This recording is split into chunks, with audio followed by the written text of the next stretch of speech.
সুপ্রিয় শিক্ষার্থী, Partha study YouTube channel পক্ষ থেকে সবাইকে জানাই আন্তরিক শুভেচ্ছা। এ পর্যায়ে আমরা নবম দশম শ্রেণীর ত্রিকোণমিতি 9.1-এর 20 নম্বর ম্যাথটা সলভ করবো। তো দেখো আমাদের এখানে লেফট হ্যান্ড সাইড দিয়ে প্রথমে আমরা বাম পক্ষটা তুলে নিই। দেখো লেফট হ্যান্ড সাইড সমান রুট ওভার সেক থেকে মাইনাস 1।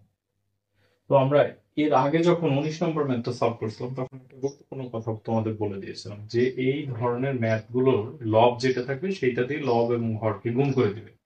তাহলে আগের মতো প্রসেসে আমরা যদি দেখি যে লব কি আছে, sec a plus 1 sec a plus 1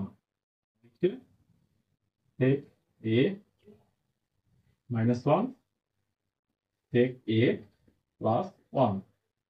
তাহলে দেখো আবার কি আসবো, দেখো উপরে sec a plus 1 দুইটা হয়ে গেছে, sec a plus 1 whole square দিয়ে দিলাম, আর এখানে a square minus b square format হয়ে গেছে, sec a bracket square minus 1 bracket square. আমরা উপরে যা আছে তাই লিখে রাখি, sec a plus 1 bracket whole square, আর নিচে লিখতে পারি না sec স্কয়ার a মাইনাস 1। এখন খেয়াল করো এটা যা আছে তাই, লবটা চেঞ্জ করার দরকার নেই, sec a plus 1 whole square, আর sec স্কয়ার a মাইনাস 1 সমান tan স্কয়ার a লেখা যায়।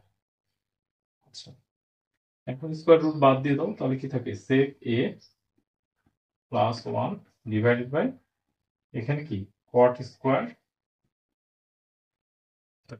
এখানে লেখা যায় আমাদের tan a। এখন তারপর এই ট্যানটা কি দুইটার নিচে ভাগ অবস্থায় আছে না, তাহলে ভাগ করে দাও। তাহলে আমি লিখতে পারি যে sec a divided by tan a plus 1 divided by tan a। আচ্ছা, sec কে ভাঙো তাহলে কি 1 বাই cos a, tan কে ভাঙলে sin a by cos a। এটা 1 বাই tan মানে কি cot, cot a লেখা যায়। আচ্ছা, 1 বাই cos a দিয়ে দিলাম, এটা বিপরীত উল্টাই দাও, তাহলে cos a divided by sin a plus cot a। আচ্ছা, এখন খেয়াল করো এই cos a কাটা, তাহলে 1 বাই sin, আর এখানে cot a। 1 by cos a মানে কি 1 বাই sin a মানে cosec, cosec a plus cot a। এখন আমরা প্রমাণের মতো করে যদি সাজাই লিখি cot a প্লাস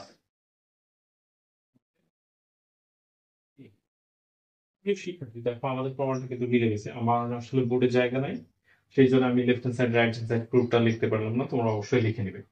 তো ভিডিওটি যদি ভালো লেগে থাকে অবশ্যই ভিডিওটি লাইক দিয়ে তোমার বন্ধুদের মাঝে শেয়ার করো, এবং আমার চ্যানেল নতুন হলে অবশ্যই চ্যানেলটি সাবস্ক্রাইব। ধন্যবাদ।